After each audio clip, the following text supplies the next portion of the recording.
Je déteste mon métier. On est lundi, c'est l'aube, 6 heures du matin, je m'allume ma clope, mais il pleut des cordes. Fait chier. Comme d'hab, je vais sur les lieux du crime. Tel est mon devoir, comme ils le disent tous. Encore une sale histoire. Un pauvre gars s'est fait déchiqueter comme pas permis dans une ruelle sombre. La tête et les 4 membres séparés entre eux, les entrailles, les boyaux, l'odeur de merde et de putréfaction. Bref, je vous passe les détails. J'entends les gyrophares, les autres keufs qui écartent la populace et dressent le périmètre. Et moi, seul, comme un con, les yeux dans les yeux avec ce spectacle sanguinolent. Quand la pluie cesse de tomber, je fume enfin, ça me détend. Apparemment, on aurait encore affaire à un mutant meurtrier. Le cadavre présente aucun signe de coup de feu ou de blessure à l'arme blanche. Ce sont de longues griffes qui ont taillé ce gars en putain de sauciflard. Et net en plus. Il y a de plus en plus de cas comme ça. Les mutants pètent des câbles de nos jours. On n'est pas censé être sur les terres du roi, protégé par sa sainte bénédiction. On vit en paix, chacun a son appart, l'eau, l'électricité, un bon job pour gagner sa vie, des allocs en cas de soucis. Les mutants nous fournissent abri, nourriture et énergie, sans compter tout ce qu'on taxe aux pays voisins. On vit ultra bien ici, et certains mutants trouvent le moyen de péter des câbles. Il est vrai qu'ils doivent rester dans les clous et obéir à la loi, mais tant qu'ils font pas de vagues, pas de problème pour eux. Tout à l'heure, je parlais de bénédiction, mais techniquement, c'est moi la justice du roi. En devenant inspecteur, j'espérais consolider cette société dans laquelle on vit. On a la paix, nos conditions de vie sont ultra bonnes, notre technologie ne cesse de se développer, mais pourtant, pour garantir cet ordre, fallait que je rentre dans l'armée du roi, précisément le secteur des forces spéciales. J'étais jeune et naïf. Depuis, j'ai vu que l'ennui. La criminalité est si basse. Ça fait 20 ans que je suis dans le métier et je n'ai connu qu'une 50aine d'affaires. On me met que sur des meurtres, souvent des mutants, et on n'en arrête même pas la moitié. Pour vous, c'est un beau score. Pour une agglomération de plusieurs millions d'habitants, ça arrive tous les jours, ce genre de truc. 90% du temps, je fous rien à la maison. Ni femme ni enfant. Tranquille. On m'appelle que quand on découvre un macabé. Mais alors que je regarde une énième pub à la télé, engagez-vous, devenez le bras armé du roi, pour la paix. Je ne pouvais m'empêcher d'y penser. Tout ce rouge. Le sang. Le sang. Je me bouge alors le cul, je sors, je prends la bagnole et je fais des tours dans toute la ville. Je vais dans toutes les ruelles sombres, dans tous les quartiers. Je fais ça durant des mois et des mois, jusqu'à le trouver. 3 heures du matin, je sors une clope, je vais l'allumer. Le sang. J'allais partir de cette ruelle, mais je le rencontrais enfin. Un homme encapuchonné, jogging, basket et blouson en cuir. Il poignarde un autre, la 50aine mallette dans la main gauche. Sa chemise et son costard désormais teintés de rouge sont traversés par 5 ongles gigantesques, acérés, chacun de la taille d'un sabre. Le gars encapuchonné, le meurtrier, le mutant fou. Une pauvre femme appelle à l'aide, et le mutant fou court à toute vitesse, après avoir retiré ses ongles démoniaques de la chair vivante. Poignardé dans le cœur et les deux poumons, aucune chance de survie. Je poursuis cette sale race de mutants à travers la ruelle. Je sors mon flingue, je tire. Enfin un peu d'action. Il esquive les balles avec une agilité surprenante. Son corps semble être aussi léger qu'une plume. Il se faufile dans les ruelles en évitant les grandes routes. Malin. Sauf que je connais la ville comme ma poche. Difficilement je le suis en sprintant de toute mon âme. Mes tirs réveillent des gens dans les immeubles aux alentours. Je réussis enfin à l'atteindre à la jambe. Il tombe, son mollet rouge déchiqueté par la balle. J'avance doucement, je le braque, il lève les mains en l'air. Il souffre. Il descend sa capuche. Je vois son visage. Maximum 25 ans, le teint mat, les cheveux noirs courts, mais aussi la peur. Au summum de la panique, les traits déformés par la terreur, les yeux perlants de larmes. À la fois figé et tremblant, il m'implora pitié. Peut-être était-ce une ruse, mais je ne le sentais pas. Il semblait être innocent. Je ne sus que faire. Il semait la mort et une faucheuse, mais avait le visage et le cœur de monsieur tout-le-monde. Paniqué tout autant, je lui répondis « Tu t'expliqueras devant le juge, sale race de fils de pute !» À mon talkie-walkie, « Demande de renfort, 13 rue commence, vite !»« Parlez pas de ma mère comme ça, ferme-la, enfoiré de meurtrier !» C'était eux les meurtriers. J'ai buté que des mecs qui ont tué les miens. Ils ont participé à des captures de mutants et d'autres méta-humains. Ils voulaient subtiliser leur pouvoir pour en faire des armes. Je suis un mutant moi aussi, et je t'emmerde, connard! Bute-moi si ça te chante! Pleura-t-il. Je me calmais, enfin, je le regardais, perplexe. Je ne savais pas tout ça. Tuer des criminels reste un crime! Ils ont fait ça sur des pauvres gens, des femmes et des gosses qui avaient rien demandé, toute ma famille. Morts crevés comme des chiens. Vas-y, sale enculé, bute-moi, si t'as du cran. Le jeune homme à terre, blessé, souffrant, pressa son front contre le canon de mon arme. Enragé, des fleuves de tristesse lui déroulant les yeux et les joues, un animal conscient de sa propre fin inéluctable. Un homme désespéré n'ayant plus rien à perdre, sans espoir. Ils les ont tués pour prendre leur pouvoir. Dans quel but?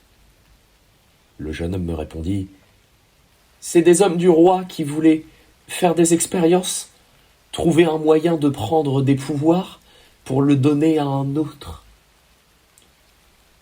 Là, je fus stupéfait. Qui étaient ces hommes? Forcément mes supérieurs des forces spéciales, mais je n'étais pas du tout au courant de toute cette chaîne de commandement, ni qu'ils agissaient de manière aussi abjecte. J'allais regretter ce que j'allais faire. Je le regardais. « Tu peux marcher ?» Le jeune homme fut stupéfait de ma question. Il répondit « Difficilement. »« Barre-toi d'ici. Tu seras exécuté pour tes crimes. Casse-toi si tu veux vivre. » Lui dis-je en rangeant mon flingue dans ma poche arrière et le regardant fixement. Il me regarda ainsi pendant des secondes interminables, puis il me dit tremblant « Pourquoi ?»« Tes infos sont précieuses. Je ne savais pas toutes ces horreurs. Je vais essayer de régler ça. »« Ils sont puissants, mais seul tu ne peux rien faire. Rejoins-nous !» « Qui êtes-vous » Le silence régna encore, puis le meurtrier se releva, arracha à main nue la balle présente dans son mollet. Ce dernier se régénérait progressivement. Le jeune homme, désormais en confiance, n'était plus dans la perspective de la mort, mais semblait illuminé par une volonté transcendantale. Il me regarda. « Nous sommes la Révolution. » Nous sommes la Révolution. Je lui permis de fuir. On se donna rendez-vous dans un café une semaine plus tard pour ne pas éveiller les soupçons. Je lui dis de s'habiller autrement, mais toujours visage caché. Quand les autres flics arrivèrent sur les lieux, je leur raconterai un bobard. Il m'avait échappé et était trop fort pour nous. Fallait que des brigades spéciales anti-mutantes s'en chargent. Toute cette histoire me filait la nausée. Des supérieurs des forces spéciales avaient buté des mutants innocents pour voler leur capacité. Mais dans quel but? Je ne voyais que deux options. Soit ce sont des rebelles voulant renverser le roi, soit c'est un projet militaire secret cherchant à renforcer le pouvoir du roi, et sûrement autorisé par ce dernier. Dans les deux cas, nous sommes dans un état de droit, et je ne peux pas laisser ces choses-là arriver. Enfin, pour une fois dans ma chienne de vie, j'étais investi par une vraie mission, une véritable raison de vivre. Je donnerais tout pour résoudre cette affaire et arrêter ce foutu complot. Je ne me suis jamais senti aussi vivant. Je vais au café, j'arrive 10 minutes en avance. Je m'assois à une table en souriant à la serveuse qui m'accueille chaleureusement. Je ne commande rien pour l'instant. Il n'y a jamais grand monde dans ce café. Je reste assis sur la large banquette et j'attends. 10 minutes. Il n'est pas là. Je regarde ma montre, pas grave. Il sera sûrement un poil en retard. 20 minutes, toujours absent. 40 minutes, je commence à stresser. Où peut-il bien être? 1 heure, il est en retard d'1 heure. Je desserre quelques boutons de ma chemise, je regarde ma montre, ou l'horloge toutes les 30 secondes. Je me pose des milliers de questions. Il s'est fait choper, il est mort. Il s'est foutu de moi et a pu quitter le pays. Un autre lascar va arriver à sa place, mais il savait pas que notre putain de rendez-vous était à 11 heures, et non pas à midi. Je prends une clope et me l'allume pour me calmer. Puis, d'un seul coup, alors que je suis assis sur le cuir, ma tête tourne. Ma vision se modifie et devient embrouillée. Un homme large ou peu imposant, je ne sais plus, apparaît devant moi. Il semble porter un masque, ou est-ce son visage? Il a une voix aiguë et grave à la fois. J'halète, je me sens pas très bien. Mon cœur bat vite, trop vite. Il fait chaud.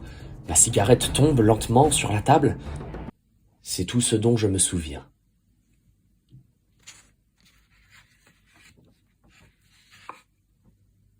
J'ouvre les yeux. Une lumière m'éblouit. Je m'adapte à la lumière. Mes yeux s'adaptent à la lumière. Plusieurs personnes sont tout autour de moi, une dizaine. Un d'entre eux est assis sur une chaise de bois. Je ne voyais que leurs bottes noires hors de la pénombre, et leurs silhouettes. Derrière, un autre homme plus imposant semble être assis à un bureau, avachi dans son fauteuil, les jambes sur le bureau, dans une position détendue. Je ne distinguais que son ombre planant sur la pièce. Les 9 autres personnes, plus proches de moi, rigolaient en me voyant attaché et bâillonné à une chaise. Je tentais de me défaire de ces liens, mais ne pus rien faire. La lumière venait du plafond et m'illuminait moi seul. Regardez-le, essayez de se débattre comme une truite. Pouffa de rire une voix féminine. Ferme-la, on est là pour bosser, lui dit une voix plus imposante, toujours dans les ténèbres. Alors que la panique commence à me gagner, je tente de m'expliquer, mais rendu muet par le bâillon, cela fut en vain. Une troisième voix se fit entendre, et son porteur s'avança, se relevant de la chaise de bois. « Vous me décevez, inspecteur. » Le meurtrier de la ruelle, le révolutionnaire, ce jeune homme, le mutant aux griffes vengeresse, devant moi, vêtu d'un uniforme militaire vert, celle de l'armée du roi. Il me regarda d'un sourire narquois et d'un mépris sans nom. J'étais figé devant lui, à sa merci. Je ne comprends pas. Nos experts avaient décelé en vous une très forte potentialité à la rébellion. Et ça n'a pas loupé. 2 faux meurtres avec des corps imitant parfaitement la biologie humaine, un faux scénario de complot national et un soi-disant mutant sans espoir a suffi pour vous faire pencher du côté obscur. Je ne vous félicite pas. Mon monde venait de s'écrouler. Je voulais le tuer profondément. Je me débattis, voulus parler. Tout était mensonge, pas possible. C'est sans doute un test des révolutionnaires pour vérifier ma fiabilité. Voyant que je me force et hurle dans mon bâillon, Le jeune mutant me l'enlève. J'ai compris absolument tout. C'est un test. Vous me testez. Vous testez ma fiabilité. Vous en faites pas. Je sais ce qu'ils nous font. Ils nous mentent. Ils nous cachent des choses. Je peux tout vous dire. Je suis avec vous. Un long silence s'installa dans la pièce. Le jeune mutant rompa le silence. De quoi tu parles, inspecteur ? On t'avait laissé 1 heure pour te décider à abandonner, mais tu as préféré continuer sur la mauvaise voie. Attendez, il n'y a pas de révolution?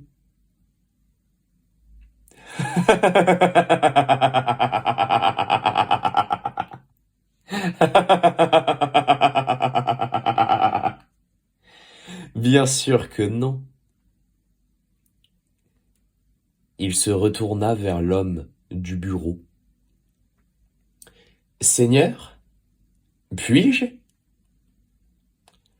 Le seigneur lui répondit. Oui.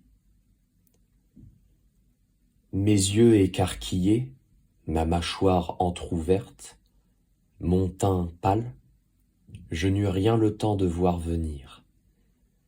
Seul un bruit net, allant très vite, me revient. Je suis très léger. Je vole en tournoyant sur moi-même. Un flot épais se déverse de moi. Un flot rouge. Je tombe au sol avec violence. Je le vois au-dessus de moi. Mon corps, sans tête. J'ai froid. J'ai si froid. Et je le vois encore. Le sang. Encore et toujours. Le sang.